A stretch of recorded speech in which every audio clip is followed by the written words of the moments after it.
This entire process of saying there is a global problem that requires the West to shut down itself and to subsidize the rest of the world is a double whammy. We've got to shut down and we've got to subsidize the rest of the world.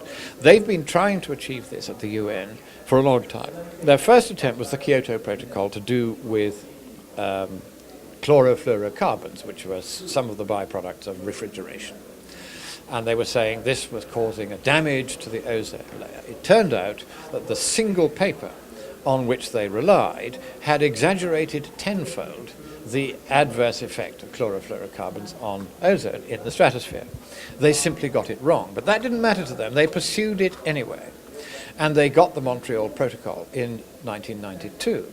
At the meeting at which they achieved this, Professor Dick Lindzen heard Bert Bolin of the IPCC, who was in charge of it at that time, say to him, just you wait, you see we've got this one through far easier than we ever should on the science. Now just wait until you see what we do with global warming.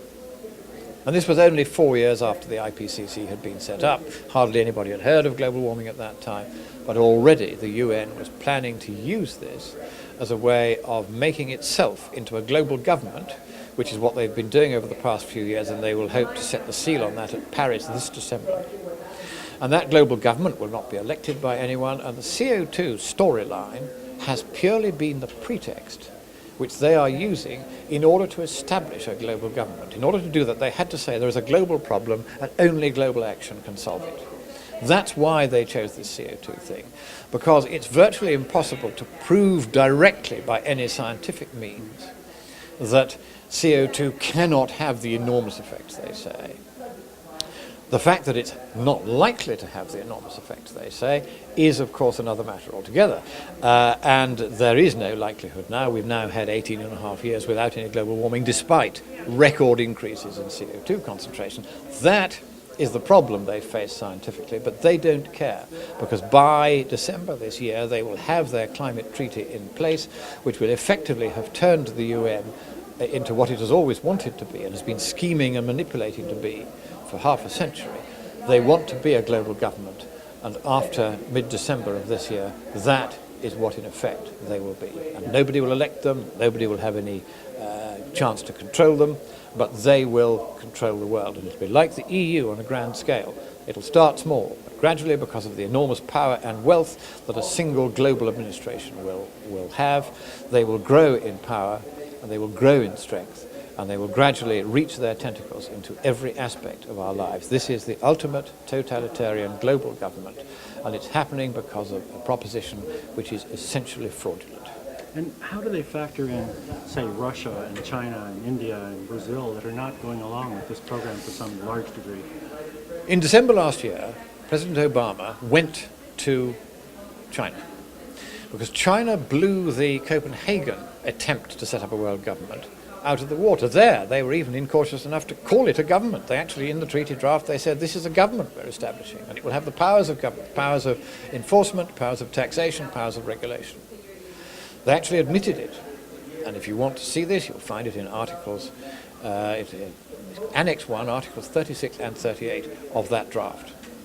Now, in the latest draft, they're coyly calling it a global governing body.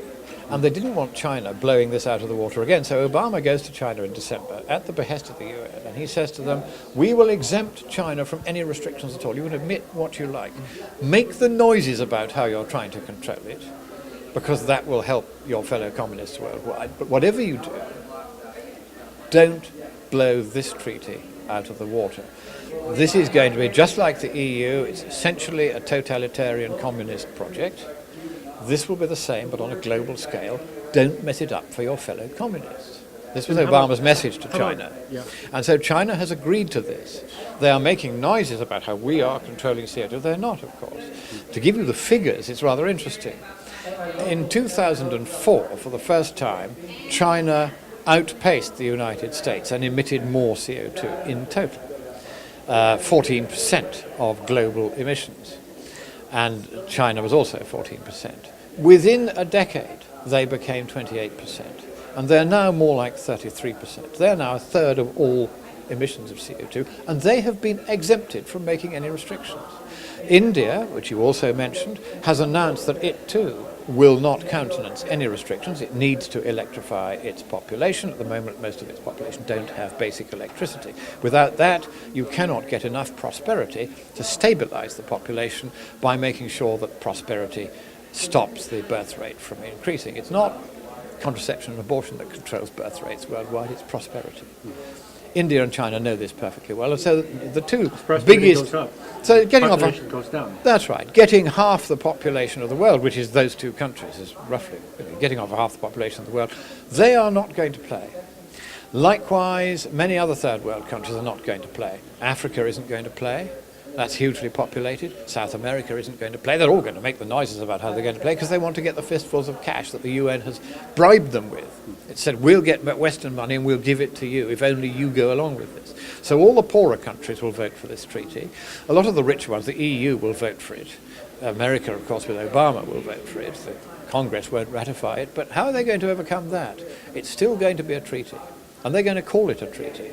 And they're going to wait until the next time there's a Democrat administration that also controls both houses of Congress. Then they will ratify the treaty, locking America in, because once America has been locked into that treaty, then it has no unilateral right to secede. And increasingly the way the left has been operating in recent years is by making treaties among left-wing countries, and then when a country temporarily under a democracy becomes left-wing, that then joins the left-wing countries that have already signed the treaty, and that locks that country into the treaty with no hope of secession. Now, the Kyoto Protocol contained an instrument of secession within it. It had a little paragraph, number 27, that simply said, if you give X years, 3 years notice of your intention to secede from this treaty, you have the right to leave without further penalty. Nobody can stop you. There is no such provision for secession in the draft UN Treaty on the Climate. They want to lock people in, using this left-wing mechanism, using the fact that treaties under the US Constitution take precedence over your own Constitution and your laws.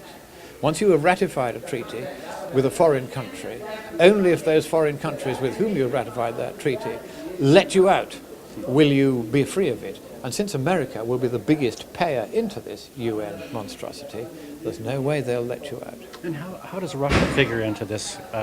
Russia is also paying lip service to this. In 2004, the Russian Academy of Sciences had a conference on the climate at which they asked both sides to come. They looked around the world to find the sappiest and most true-believing country they could, which was, of course, Britain at the governing class level. And Sir David King, a fatuous chemist who was at that time the government's chief scientific advisor for some unfathomable reason, was invited to Moscow to lead a delegation to give the official position of the UN on climate. But they also invited several skeptics. The moment that King arrived at Sheremetyevo airport in Moscow, he saw several skeptics, recognized them, realized that he'd been set up, and cut and ran and tried to get back in the plane. He was arrested by the FSB. He was taken to the Kremlin and made to give his presentation. Halfway through his presentation, Dr. Roy Spencer, who was there, interjected and said, "Oh, for heaven's sake, Sir David, you're talking nonsense. You really can't make that point." David King, who is not used to anyone answering back, because the way the left frame it is that they normally never get into any situation where they have to debate with the other side, because they always lose. He flounced out of the room and refused to take any more part. The FSB looked at Andrei Illarionov, the doctor from the Russian Academy who was running the proceedings, and he said, "No, let him go." And then Illarionov went to the microphone and he said, "Sir David King has disgraced the name of the United Kingdom, he has disgraced the name of King, and he has disgraced the name of Sir. He has, however, revealed to us exactly who is right and who is wrong on the climate, and he is wrong. Because a man who was right would stand here and defend himself on being criticized by a fellow scientist, and he has failed to do that. Indeed, when he realized there would be scientists here who took a different view, he tried not even to come and give this talk. And so we now have seen by his behavior where the truth really lies. And we will be reporting back to the Academy that global warming is a subject on which great caution should be exercised before either side should be taken." So you held out some hope for Russia. Now, that was the position then. A few months later, David King having reported back that he'd been humiliated in Russia, Tony Blair, who was then the left-wing Prime Minister of Britain, saw Putin and said, either you change your Academy's tune on the climate, or we will not vote to give you most favoured nation status at the World Trade Organization. Putin cut a deal with Blair, rang Ilyaryov and said, I'm terribly sorry, you're going to have to change your view. And ever since then, the Russian Academy has officially said, global warming is terrible, we are true believers like robots. Privately, they don't believe a word of it. Same with the Japanese Academy of Sciences, where the official government line is this is all terrible, though that's now beginning to change. Japan is one of the countries that is going to take, I think, in the end, a pragmatic view on this and say we're not going to play. But as a group at the Japanese Academy of Sciences, which is saying very openly that belief in the IPCC's extremist position on this is like believing in astrology. The best description I've ever heard of it. So that's Russia for you. Of course, what's in it for Russia is they want to go on selling overpriced natural gas from Siberia, where they have trillions of cubic feet of it, via the many pipelines that now run into Western Europe, where the price of gas is 4 times the world price. Why? Because we won't allow fracking. Under Blackpool, there is the largest resource of natural gas in Western Europe, and because of Putin paying our pressure groups like Greenpeace to go and agitate and say that fracking is dangerous, which it isn't. It's been done for 60 years in Britain and nobody's died of it yet. They have managed to stop the government from going ahead and opening up that vast field. And the same in other European countries, because Europe is now no longer governed by democracy, it's governed by the European Union, which is essentially a Marxist construct. It's a centralized, bureaucratic, unelected bureaucracy. And it knows that its power depends on pretending that it has a justification for its continued existence, and this speech that we can only do this if we all band together in a global coalition and a regional coalitions, that is mesmerically attractive to the governing class worldwide, which is why governments have usually gone along with this storyline instead of asking the right questions. COP21, do you think they're going to pull it off? Yes, I do. I think it's become unstoppable. However, I think it'll be like the EU. It will cost everybody an enormous amount of money, an enormous amount of freedom for a time. Then people will realize they were wrong.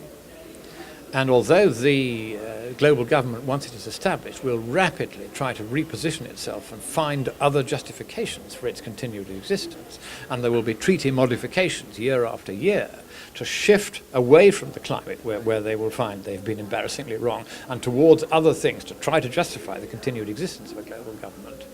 Because they started with a lie, and we will say that and go on saying that, they will eventually realize this is not acceptable, and and with luck the people of the world will refuse to go on paying for this, refuse to go on deferring to it, much as Britain is now busy trying to disengage itself from the EU. Whether the public will in the end vote against it, difficult to say. The opinion polls suggest probably not. But the fact is there's a very large minority now that don't want the EU in the UK, and at times under the opinion polls it has been a majority. And I think that that will be the pattern. We will get our global government, everybody will end up hating it, and gradually it will be dismantled. Now, the House of Lords, it would seem to be somewhat impervious to financial pressures. How are they being kept into this scenario of the official story of global warming? Well, of course, they keep the likes of me out. If I were allowed to take a seat in the House of Lords, even though I'm a member of it, I don't actually have a seat or a vote there. Of course, I would be saying the truth on this, and no minister would be able, however well briefed, to cope with the vast store of scientific knowledge that I now have. Because in 1999, they voted to exclude my father and all other hereditary peers from the House, choosing only 90 of them from among themselves to sit. My father was not one of the 90 who was chosen. And so I have no right to sit or vote, but I still have the title. So by keeping the likes of me out, they can make sure that those who are there largely don't know as much as I do about it, and therefore they can advance the official line. And what these people are doing, of course, is it's become part of the taboos of the governing class. If you want to be seen as a player in the governing class, you have to go along with this, regardless of whether it's true. One should never forget that in matters like this, where the governing class has decided that something is convenient, expedient, and profitable, the one thing they will never do is worry about whether it's true or not. It doesn't matter how often you say to them, but this is mad, it makes no sense, there's been no global warming for 18 and a half years. I've got 12 slides which show different models over-predicting it, and some of those slides have got 50, 100 models on each slide. None of it's worked. We know that. They do not care about the facts. This has become a taboo. It's become effectively a new religion, or I would call it a superstition. The distinction between the two is that a religion is something which might or might not be true, but you can't prove it either way, whereas a superstition is something which definitely isn't true, and you can prove it, but people still adhere to it. This is a superstition. And it's eaten deeply into the governing class because it is both socially convenient, politically expedient, and above all, wickedly financially profitable. This is the largest transfer of wealth in human history from the poor to the rich, from the little guy to the big guy, from, in French terms, the sans-culotte to the cuisse de cuillère. This is an enrichment and an empowerment of the powerful governing class at the expense of the rest of us. I don't like the smell of it. And gradually, one by one, the people are waking up to this. The people have now largely seen through the global warming scam for the scam that it is. The governing class have also, interestingly, seen through it. They know now that it isn't true, but they don't care whether it's true or not. It's expedient, it's convenient, and it's profitable, and therefore, as far as they're concerned, it is so.